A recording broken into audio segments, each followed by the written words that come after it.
ነው። ተጋዳይ የሆነች ፍትወተ ሥጋን ድል ያደረገች በበጎ ሥራዋም እግዚአብሔርን ደስ ያሰኘች ቅድስት አርዋ አረፈች።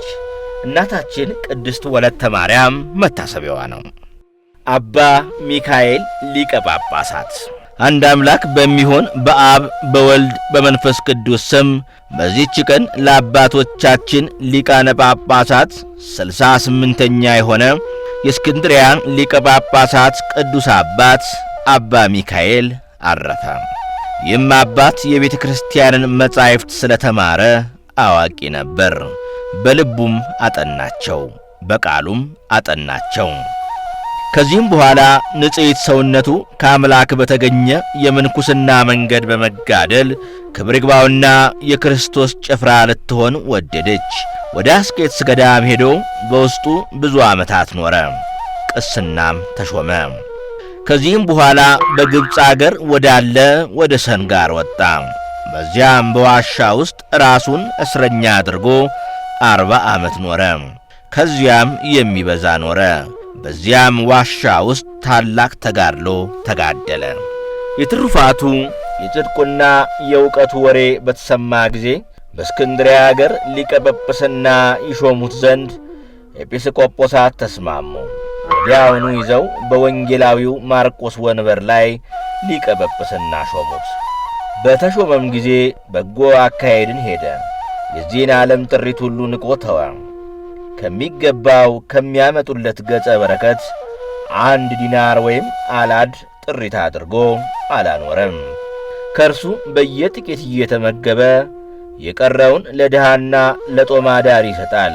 ለአብያተ ክርስቲያናትም ለንዋየ ቅድሳትና ለቅዱሳት መጻሕፍት መግዣ ያደርገዋል። ሕዝቡንም ያስተምራቸውና ይገሥጻቸው ይመክራቸውም ነበር። አንድ ጊዜ ከመጻሕፍት አንድ ጊዜም ከቃሉ። መልካም አገልግሎቱንም በፈጸመ ጊዜ ክብር ይግባውና ጌታችን ከዚህ ዓለም ድካም ሊያሳርፈው የሕይወትንም አክሊል በመንግሥተ ሰማያት ሊሰጠው የአንዲት ቀንና የአንዲት ሌሊት ሕመም በላይዋ መጣ።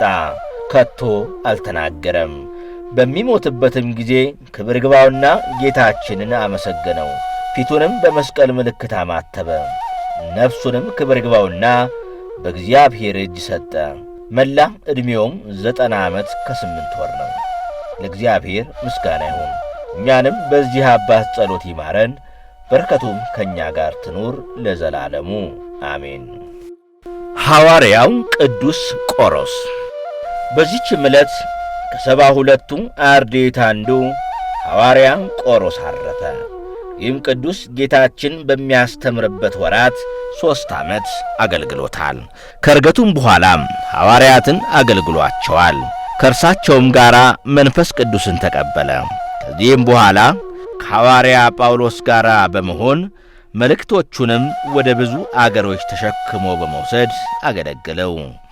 ከአይሁድና ከአሕዛብም ብዙዎችን አስተምሮ የክርስትና ጥምቀትን አጠመቃቸው። ከዚህ በኋላም በምሥራቅ ወዳሉ አገሮች ሄደ። ከምኵራቦችም ብዙ መከራ ደርሶበት አረፈ።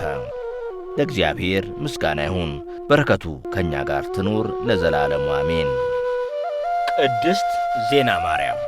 በዚህች ዕለት የእናታችን ቅድስት ዜና ማርያም መታሰቢያ ነው።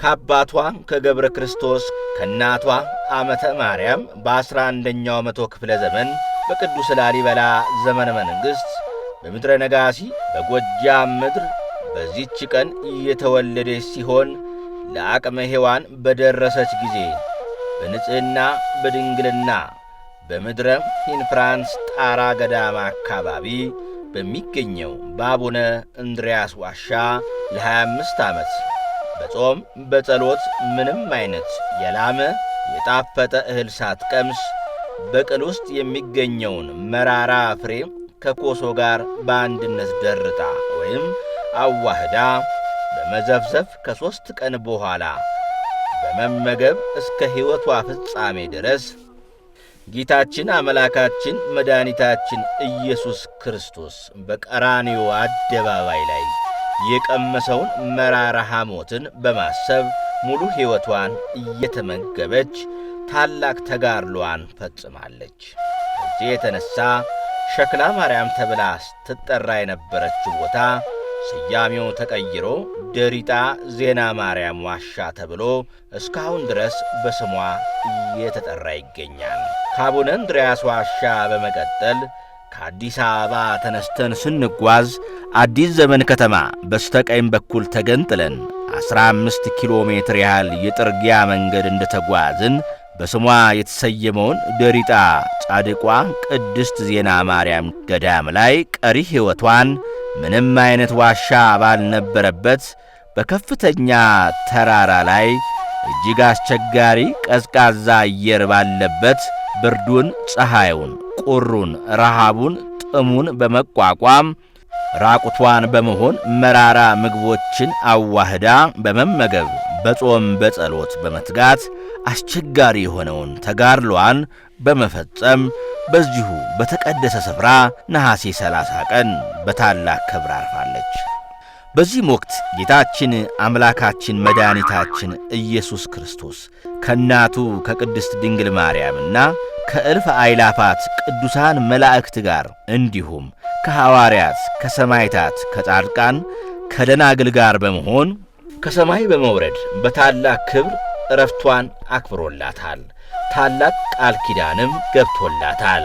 በዚሁ በተቀደሰ ስፍራ ላይ ወይንም በአሁኑ ሰዓት መቃብሯ በሚገኝበት ዋሻ ቤተ መቅደስ አካባቢ በተጋድሏ ጊዜ ራቁቷን በሆነች ሰዓት መላ ገላዋን የሸፈነላት ጸጉር በየዛፎቹ ላይ እስካሁን ድረስ አለ።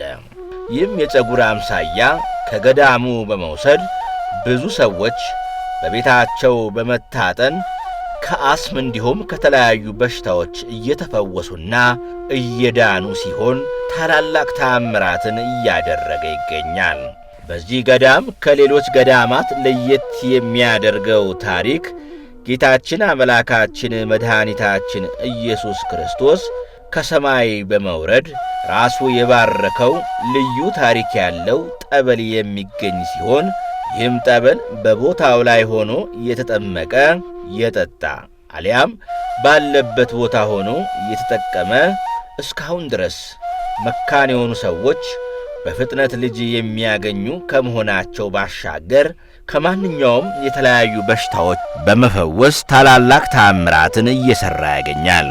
በ11ኛው መቶ ክፍለ ዘመን ቅዱስ ላሊበላ በጌታችን በአምላካችን በመድኃኒታችን ኢየሱስ ክርስቶስ ትእዛዝ መሠረት ወደዚሁ ታላቅ ስፍራ በመምጣት የጻድቋ ማረፊያ መታሰቢያ ዋሻ ቤተ መቅደስ በመፈልፈል የሠራላት ሲሆን በመቀጠል አጼ ይስሐቅ በ14ኛው መቶ ክፍለ ዘመን ይህን ገዳም በስሟ በመገደም በዚሁ ዋሻ ውስጥም የጻድቋ የቅድስት ዜና ማርያም መቃብሯ እንዲሁም የመታሰቢያዋ ጽላት የሚገኝ ከመሆኑ አንጻር በአካባቢው ያሉት ሕዝበ ክርስቲያን ከካህናት ጋር በመሆን ሥርዓተ አምልኮ በመፈጸም እየተገለገሉበት ይገኛሉ።